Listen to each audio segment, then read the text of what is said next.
Hello అండి, అందరూ ఎలా ఉన్నారు? బాగున్నారా? మేము కూడా బాగున్నామండి. మీరందరూ ఎప్పుడూ హ్యాపీగా ఉండాలి, అందులో మేము కూడా ఉండాలి. వెల్కమ్ టు అవర్ ఛానల్ ప్రతిరోజు వ్లాగ్స్.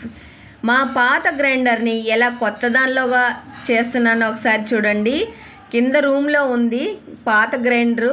దాన్ని 12,000 పెట్టి 7-8 సంవత్సరాలకు ముందు కొన్నానని చెప్పాను కదా.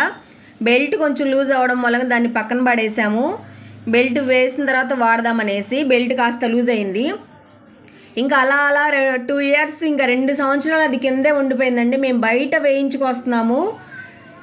ఎప్పుడు వందలు పెట్టి ఎన్నిసార్లు అట్టుపిండి, ఇడ్లీ పిండి, గారె పిండి, మొన్న చేసిన గారెలు కూడా బయటే వేయించుకొచ్చామండి. ఇలా ఎందుకనేసి ఎప్పటి నుంచో అనుకుంటున్నాను, పైకి తీసుకొచ్చేసి వాడదామనేసి.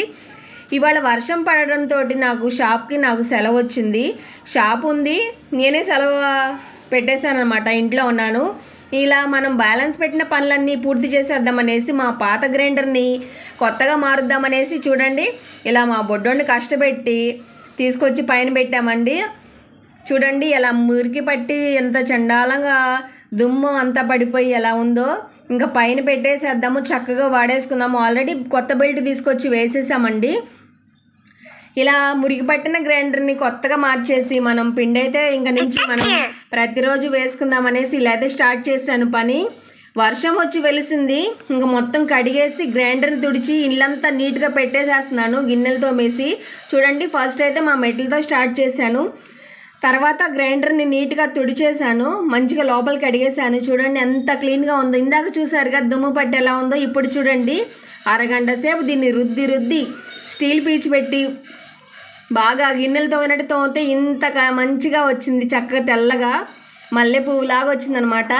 ఇంకా మనం ప్రతిరోజు పిండి బయట వేయించుకోవాల్సిన అవసరం లేకుండా మన ఇంట్లోనే వేసుకుందామండి. ఎప్పటి నుంచో అనుకుంటున్నాను, 2 సంవత్సరాలు ఎవరైనా వస్తువుని కింద పడేస్తారా? మేము అలా కుదరక బెల్ట్ తీసుకురాక సరిగా తీసుకొచ్చిన సెట్ కాక బెల్టు అలా అయితే ఉండిపోయింది. మనం నీట్గా గ్రైండర్కి కడుక్కుందాము. చూడండి, అట్టుపిండికి అయితే నానబెట్టేసాను అనమాట. పంపులు రాగానే శుభ్రంగా కడిగేసి బియ్యాన్ని నీళ్లు పట్టుకొని మనం పిండి అయితే వేసేద్దాం. ఇవాళ నుంచి స్టార్ట్ చేసుకుందాము. మన గ్రైండర్ని మళ్ళీ లైన్లో పెట్టేసాను అనమాట నేను. చూడండి, ఇలా అయితే మొత్తం వరండా మొత్తం వర్షానికి అంతా దుమ్ముబడి గాలికి అలా అయితే చిందరవందరగా వచ్చినాయి. ఎక్కడ ఉండాల్సినవి అక్కడ సర్ది పెట్టాను అనమాట. చూడండి, నాకు మాత్రం చాలా హ్యాపీగా ఉంది. బకెట్లు పట్టుకొని పిండి మరకాడికి తిరగకుండా మా బొడ్డోడికి పని తప్పించేసాను. కొంచెం నాకు ఎక్స్ట్రా పని పడిందిలేండి, కానీ మన చేతిలో ఉన్న వస్తువుని మనం వాడుకుంటే హ్యాపీ కదా, ఎక్కడికో వెళ్లకుండా. పిల్లలందరూ బయట ఆడుకుంటా ఉన్నారు. వర్షం వచ్చి తగ్గి ఇప్పుడే కాస్త ఎండ వస్తూ ఉందనమాట. వీడియో నచ్చితే లైక్